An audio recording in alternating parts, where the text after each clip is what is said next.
چاہے ہے پھر کسی کو مقابل میں آرزو، چاہے ہے پھر کسی کو مقابل میں آرزو، سرمے سے تیز دشنہ مژگاں کیے ہوئے۔ السلام علیکم ناظرین۔ تو مدت ہوئی ہے یار کو مہماں کیے ہوئے، جوش قدا سے بزم چراغاں کیے ہوئے۔ اس غزل مسلسل کا ایک اور شعر لے کر جو ہے آپ کی خدمت میں حاضر ہوں۔ تو اس شعر کے بارے میں بطور خاص یہ کہوں گا کہ یہاں 3 شعر جو ہیں یوں سمجھے کہ آپس میں خطا بند ہو گئے ہیں۔ اب چاہیے تو مجھے یہ تھا کہ ان 3 اشعار پر جو ہے میں مشتمل ایک الگ ویڈیو بناتا، لیکن پھر وہ ویڈیو بہت طویل ہو جاتی، لیکن میں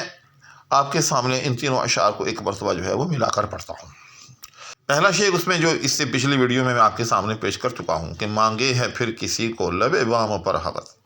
زلف سیاہ رخ پہ پریشاں کیے ہوئے۔ اس کے بعد دوسرا شعر جو اس وقت زیر تفہیم ہے، چاہے ہے پھر کسی کو مقابل میں آرزو، سرمے سے تیز دشنہ مژگاں کیے ہوئے۔ اور تیسرا شعر جو ان 2 کے ساتھ متصل ہے کہ ایک نو بہار ناز کو تاکہ ہے پھر نگاہ، ایک نو بہار ناز کو تاکہ ہے پھر نگاہ، چہرہ فروغ میں سے گلستاں کیے ہوئے۔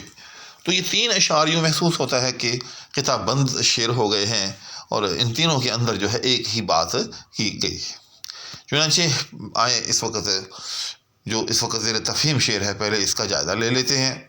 اگر وقت رہا تو انشاءاللہ اس کے ساتھ یعنی اس شعر کے ساتھ جو تیسرا شعر ہے وہ بھی شامل کر لیں گے۔ تو غالب کہتا ہے کہ چاہے ہے پھر کسی کو مقابل میں آرزو، بالکل اسی طرح سے جس طرح سے جیسے میں نے پہلے عرض کیا کہ پہلے شعر سے ہی غالب اس شعر کے اندر اپنی یوں سمجھے کہ سوئی ہوئی خواہشات، اپنی بجھی ہوئی چنگاریاں ان کو ہوا دے رہے ہیں، پھر چاہ رہے ہیں کہ میں ایک متحرک زندگی میں آ جاؤں، پھر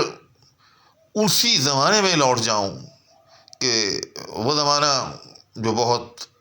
لطف والا زمانہ تھا، جو عشق و مستی پر محمول زمانہ تھا، جو بہت ہی یوں سمجھے کہ روح افزا اور دل کشا زمانہ تھا۔ اور اس غزل کا آغاز اسی لیے غالب اس خواہش سے کرتے ہیں کہ مدت ہوئی ہے یار کو مہماں کیے ہوئے، جوش قدا سے بزم چراغاں کیے ہوئے۔ اگرچہ اس مطلع میں غالب نے اپنے تئیں ایک خبر کا اظہار کیا ہے، یعنی ایک خبر دی ہے کہ مدت ہو گئی ہے کہ نہ یار کے ساتھ بیٹھے ہیں، نہ اس کی مہمانی کی ہے، نہ یار کے ساتھ بیٹھ کر جو ہے وہ شراب نوشی کی ہے۔ لیکن دراصل اس میں بھی چاہت تھی کہ کاش، یہ مطلب کی بات کر رہا ہوں، کہ کاش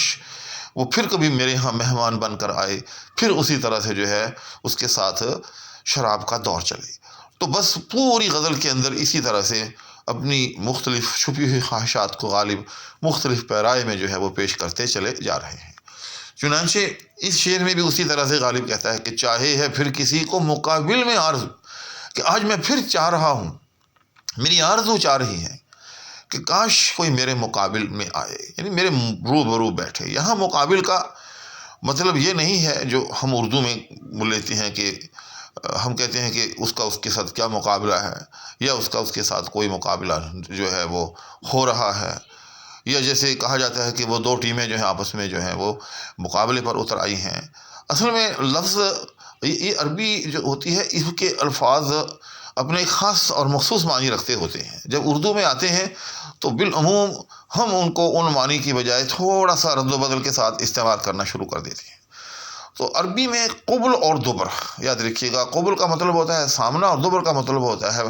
کسی چیز کا پچھواڑا، اور اس کو خلف بھی کہتے ہیں۔ اور اسی قبل سے جو ہے یہ لفظ نکل رہا ہے مقابل، یعنی جو سامنے ہو۔ اور ہم جو اردو میں کہتے ہیں کہ میرا اس کے ساتھ مقابلہ ہے، یا 2 ٹیمیں آپس میں جو ہیں مقابلہ کر رہی ہیں، اس کا مطلب بھی یہی ہوتا ہے کہ وہ دونوں آپس میں آمنا سامنا کر رہی ہیں، یعنی ایک دوسرے کے آمنے سامنے ہو گئی ہیں، اور اب آمنے سامنے ہو کر جو ہے اپنی قوت آزمائیں گی، اپنے دو پیچ آزمائیں گی، اور ایک دوسرے کے ساتھ جو ہے وہ میچ وغیرہ کھیلیں گی۔ ٹھیک، تو یہاں مقابل کا مطلب یہ نہیں ہے غالب کسی کے ساتھ جو ہے لڑنے مرنے پر اتر آئے ہیں اور یہ چاہ رہے ہیں کہ کوئی میرے ساتھ آ کر جو ہے وہ مقابلہ کرے، اور یہ کہ وہ کسی کو چیلنج دینے جا رہے ہیں، ہرگز نہیں، بلکہ اس کا مطلب صرف اور صرف جو ہے وہ سامنے ہے، یعنی اپنے سامنے، یعنی کاش آج کوئی پھر میرے روبرو، بلکہ اس کا ترجمہ ہم روبرو کریں کہ کاش کوئی آج پھر جو ہے میرے روبرو آ کر جو ہے بیٹھے، اور کس حال میں بیٹھے؟ سرمے سے تیز دشنۂ میگاں کیے ہوئے۔ کمال تشبیہ دی ہے۔ میگاں یعنی وہ جو پلکیں ہوتی ہیں، آپ ایک بال کو لے لیں اور بے شک کسی خنجر کو دیکھیں، دشنا خنجر کو کہتے ہیں، دشنا اور خنجر میں بہت باریک سا فرق ہوتا ہے، اور دونوں ایک دوسرے کی مترادف کے طور پر جو ہے وہ مستعمل ہوتے رہتے ہیں۔ دونوں ہی ایسے یوں سمجھیں کہ جراحی کا آلہ ہے، زخم پہنچانے کے کام آتے ہیں، جنگوں ونگوں میں استعمال ہوتے ہیں۔ تو دشنۂ میگاں یعنی اس بال کو جو کہ پلک پر ہے، اس کو خنجر کے ساتھ یا دشنا کے ساتھ جو ہے وہ تشبیہ دی ہے، اور سرمے سے جو ہے کہا ہے کہ وہ اور تیز ہو گیا ہے۔ سرمے سے تیز ہونے کا مطلب یہ ہے کہ اس کی دلکشی بڑھ گئی ہے، اور لفظ تیز کے اندر دیکھیں کہ دشنا جتنا زیادہ تیز ہوگا، خنجر جتنا زیادہ تیز ہوگا، اتنا زیادہ جو ہے وہ زخم جو ہے وہ کرے گا۔ اسی طرح سے آنکھ جو ہے جتنا زیادہ وہ سرمے سے لبریز ہوگی، اس میں جتنا خوش اسلوبی کے ساتھ یا سلیقے کے ساتھ سرما لگایا گیا ہوگا، اتنا ہی اس کی جو ہے وہ دلکشی بڑھ جائے گی، اتنا ہی وہ اپنے عشاق کو جو ہے وہ زیادہ یوں سمجھے کہ متاثر کرے گی، اور ان کو ایک گونا جو ہے وہ ذبح کر کے رکھ دے گی۔ تو بس غالب آج پھر چاہ رہا ہے کہ کاش کوئی محروم، کوئی حسین، کوئی فتنہ ساما میرے سامنے اپنی تمام تر فتنہ سامانیوں کے ساتھ بیٹھ جائے، اور پھر کیا ہو؟ میں اس کی فتنہ سامانیوں میں کھو جاؤں، گم ہو جاؤں، اور وہ کیا کرے؟ وہ اپنی آنکھوں سے مجھ کو جو ہے وہ فنا کر کے رکھ دے۔ تو ناظرین، امید ہے کہ یہ شعر بھی اپنی تمام تر دلکشی کے ساتھ اور بطور خاص اپنے الفاظ کے انتہائی پر لطف یا لطافت آمیز انتخاب کے ساتھ بہت زیادہ پسند آیا ہوگا، اور میں خاکسار نے جو تھوڑی بہت کوشش کی ہے کہ اس کو اور زیادہ جو ہے وضاحت کے ساتھ آپ کے سامنے رکھا جائے، تو یہ بھی میری یہ یوں سمجھیں کہ کوشش بھی کسی نہ کسی حد تک کچھ نہ کچھ جو ہے وہ ضرور برابر ہوئی ہوگی۔ اسی کے ساتھ نہیں دعاؤں کے التماس کے ہمارا فقیر آپ سے اجازت چاہے گا۔ اللہ حافظ۔